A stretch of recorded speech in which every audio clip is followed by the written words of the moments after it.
Hey guys, this is the Hidden Hero. I'm back again with another Lost Relic video for you guys. Today, we're going to talk about the Trade Winds Rising update, which is very huge. It revamps the whole Royal Emporium, and we're going to get right into it right now. Normally, I cover these articles before the update is live. In this case, it is already live already. So in this video, we're going to actually do something different. We're actually going to showcase the applications rather than actually just read the article word for word. Let's get into the gameplay. Here we are, guys. We're back in the Royal Emporium this time, and as you can see, bam, that UI looks incredibly different from the last time we saw it from before. Just so you know, it can be very daunting to look at it at a first glance, and it's a bit scary, but I'll walk you through to the best of my knowledge. As you can see, everything's kind of unorganized, not sorted correctly. So for me, I like everything to be in rarity and in name. So let's do that. So the first thing I want to do is change Rising Stars to custom. We'll change market change to rarity, and we change top offer to name. We want to make sure that's ascending, and then we hit apply. So now everything is organized from the most rarest item to the most common item at the bottom. I think this, for me, this is what I'll be using for the most part to help me understand how certain things look like for me. If you don't like this, by all means, you can do whatever you like. It's no problem. This is what I'll be using whenever I'm making purchases in the future.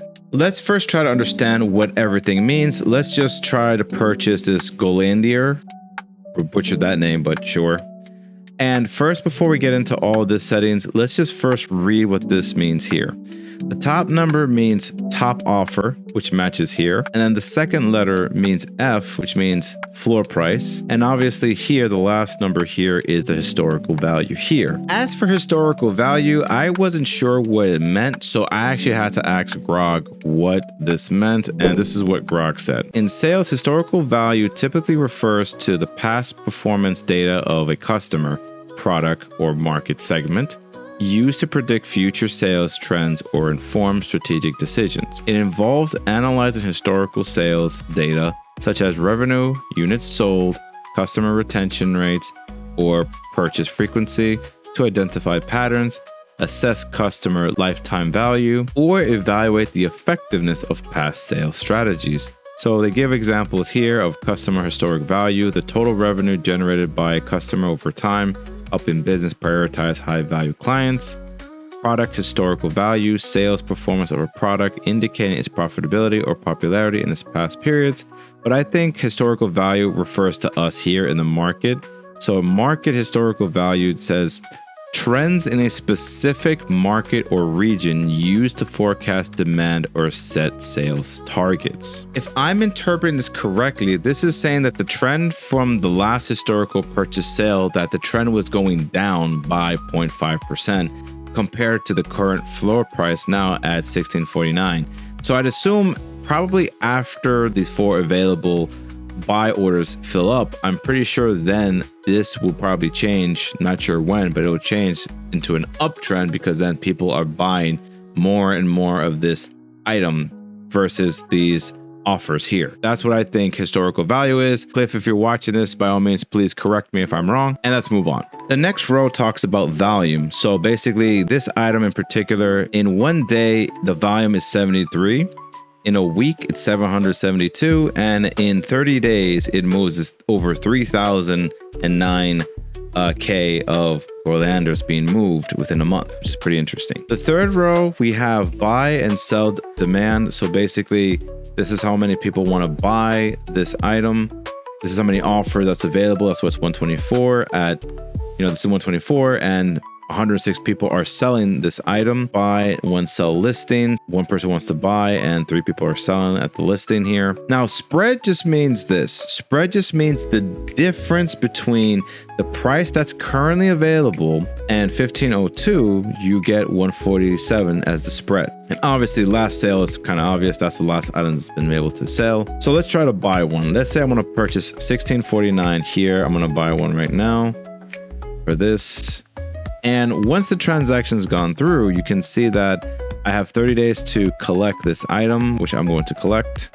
And that's now in my inventory here. And we can see that the sell demand went down by 1 and the number that's available has went down by 1 as well. So there's 4 people that are still selling at this price. I'm pretty sure if I buy all of them, the price will most likely go up due to the fact that people might be selling at a higher price. This is just a simple overview of what this first icon is, and there's more. So basically you have a 30-day market price graph here that explains how the price of the item has changed.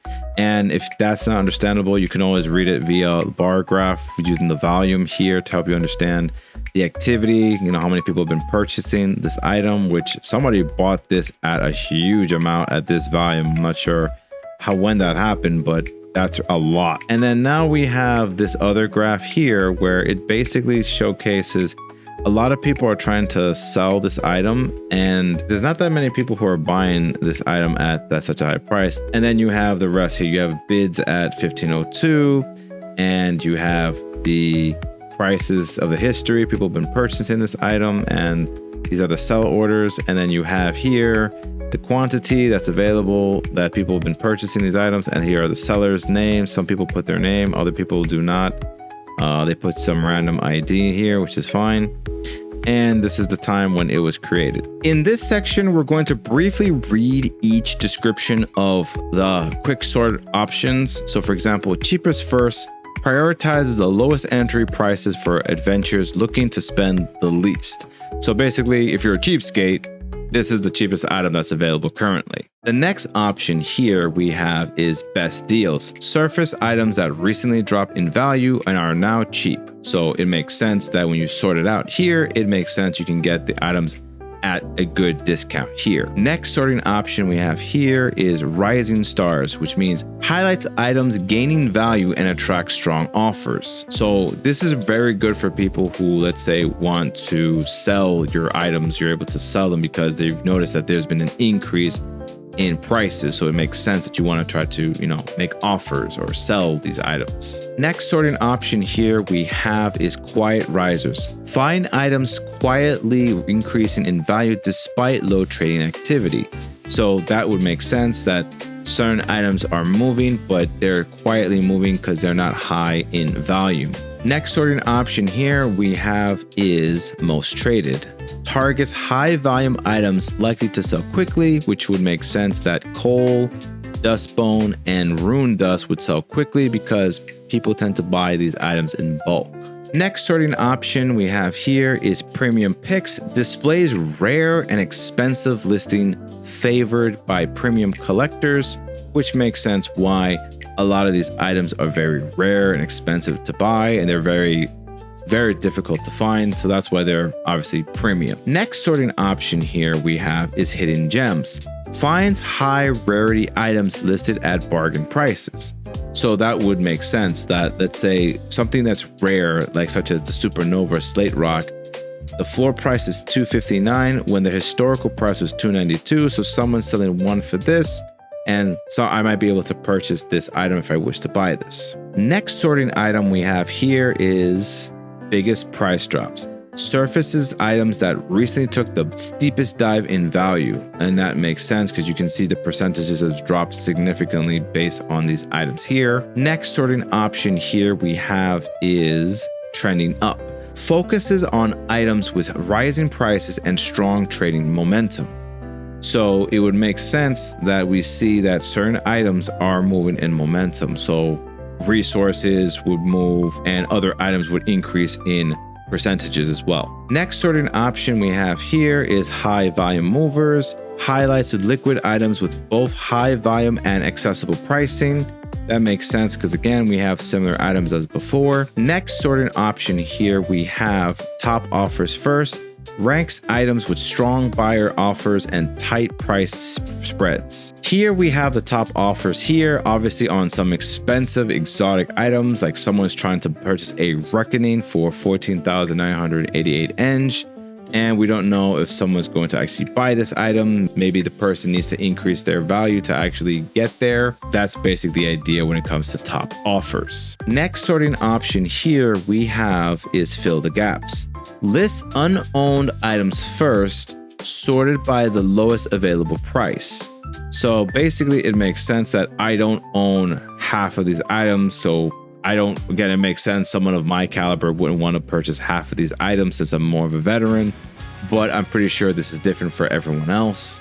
Next sorting option we have here is duplicate dump. Shows duplicates at the top so you can sell off extras for maximum return. So obviously it makes sense if I want to sell say coal, I have plenty of coal to sell, or ice chunks.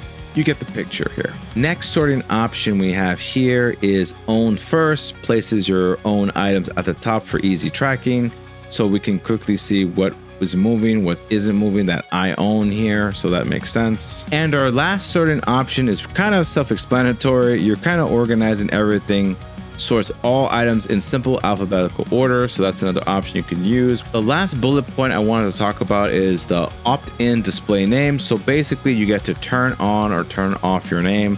So for example, if I want to try to sell this Abyssal Dominator, I can request it to show my name or not.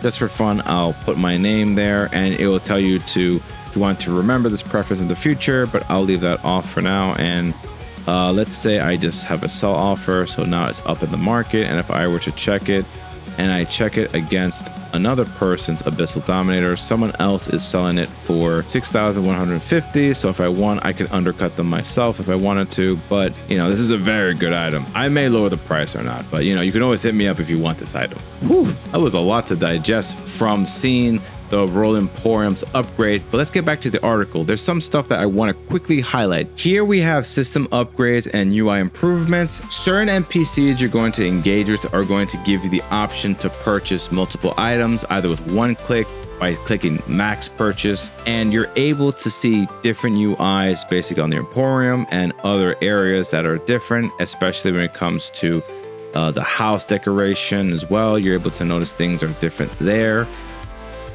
And here we have fixes and balance changes. Here you can pause the video and read each one for yourself. And finally, we have release notes, but I was able to notice that there wasn't anything too different from the release notes from the actual information that was given to us in the article in the beginning. So generally, these are just summary of everything here. So everything is more or less the same as before. Overall, I'm still adjusting to this new layout of the new UI. It still looks like a whole lot of things coming at me at once, but I'm sure my eyes will be able to adjust and I'll understand it differently in the future, and I probably will adapt.